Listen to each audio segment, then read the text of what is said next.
Hi, I'm Adam with IT Professionals of Iowa. Today I want to talk about how we get started with clients. Typically it's a 1 hour network assessment. What we do there is we'll come in and we'll go over a checklist that we have made. It's 68 points. And what we'll do is we'll go over everything from the firewall to the network hardware, switches, access points, printers, computers.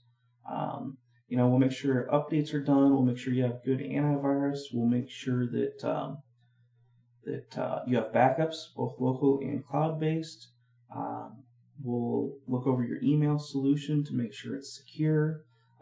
We'll talk about hardware refresh cycles, as well as address any issues that are going on at that time.